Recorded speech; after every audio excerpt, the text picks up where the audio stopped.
So now that we have proved that this sequence from the slides converges to this limit, we've proved this by definition, let's see how it actually works. So in order for this to be the limit of the sequence, it's equivalent to two inequalities. The elements of the sequence are smaller than the limit plus epsilon and greater than the limit minus epsilon. And it means that all the elements of the sequence lie on this between those two lines.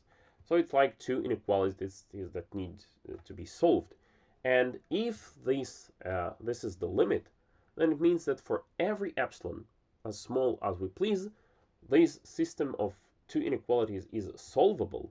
And not only that it is solvable, but starting from it's solvable for some n, and it's solvable in the sense that for every n that is bigger than this initial solution, this system of inequalities will also hold for every n that is bigger than that. So let's see how it works. So here for epsilon equals 1, we have an inequality that all the elements of the sequence lie between the limit, which is 0.6 plus 1. So all the elements of the sequence starting, say, from 2 or 3 here, lie between those two lines. They're smaller than 1.6 and bigger than minus 0.4. Okay? And this can be done for every epsilon. And we have in fact shown that there is a way to compute this n of epsilon for which this holds. So let us now, so we take this value here, it's 57 over 25 epsilon. Floor is actually the integer value, and we add 1. And so if we were to plot now this location x, which is n of epsilon, that we see here that this value is actually 3, right? It's 5, 4, 3. So for every n that is greater than 3, all the elements that are distance from the limit will be smaller than 1. And now let's see what happens as we take epsilon to be smaller and smaller. So it decreases, decreases, decreases. And for now, there is no need for this n of epsilon to be bigger because it's still satisfied, right? And so we'll be pinching it. And we see that we didn't reach this threshold yet, but this n of epsilon has increased, right? And so for every n that is bigger than 4 now, we are going to have that all the elements of the sequence, their distance from the limit is smaller than 0.745. And let us now decrease the epsilon more, and let's see what happens as it approaches here. Then this n of epsilon will go a bit farther. So let's see what happens when we decrease it and decrease it and decrease it. And we see that it's jumping ahead of time. And this is because we didn't take the smallest possible n of epsilon. We didn't really solve this inequality, but we've solved a simpler inequality there that is easier to solve, but it's still good enough. I mean, n equals 4 is also good, but it's not important that we have a smaller maybe n of epsilon here for which it works. We need any n of epsilon for each it works. And so if we were now to take n of epsilon even smaller, then we see that it jumps, right? And so we see that as we pinch it, right? So you can be for sure, even if it falls over here, we only look at n's that are bigger than n of epsilon. So we see once again here that every n that is bigger than this n of epsilon, the distance between the sequence element and the limit is smaller than this epsilon. So we can make epsilon even smaller, and we see how it affects. The smaller we take an epsilon, right, the farther we need to go along with the sequence to achieve this this threshold, this accuracy threshold, this proximity between the elements of the sequence and the limit. And so we can make epsilon even smaller, right? And then we need to go farther,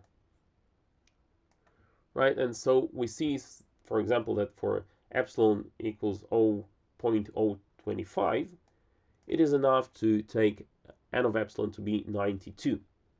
And let me zoom in to convince you that this point lies. It's not necessarily, it's important what happens afterwards, but you see that this point lies below the line. So for all the elements of the sequence with index greater than 92, the distance of those elements from the limit is going to be smaller than this epsilon. And this can be done, as I've demonstrated to you, for every epsilon. And there's the recipe. You want the distance between the sequence element and the limit to be smaller than this epsilon. Fine, make this computation, compute this natural number, and then all the sequence element with index bigger than this natural number, their distance from the limit, as you can see here, will be smaller than this epsilon. And this can be done for any epsilon. Any epsilon, you have a way of computing n of epsilon, such that for any n that is bigger than this, starting from this point on, the distance of all the elements of the sequence from the limit will be smaller than that. And let's just for fun make epsilon like small 0.05. Okay, so let's see how far. This n of epsilon has become bigger. So let's see how far do we need to go with the sequence. So there it is. There is this n of epsilon. It's computed. It autocorrects. It adjusts dynamically.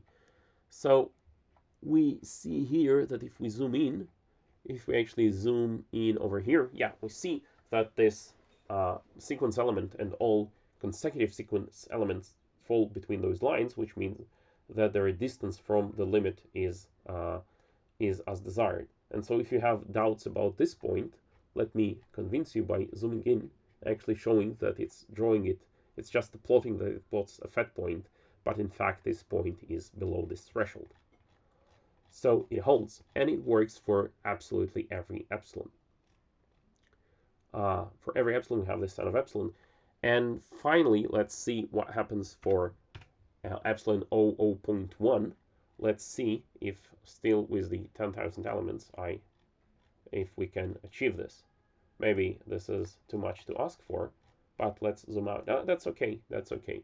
So we see again. So we see how close, starting from index 2281, all the elements having index bigger than this, their distance from the limit will be less than 1,000.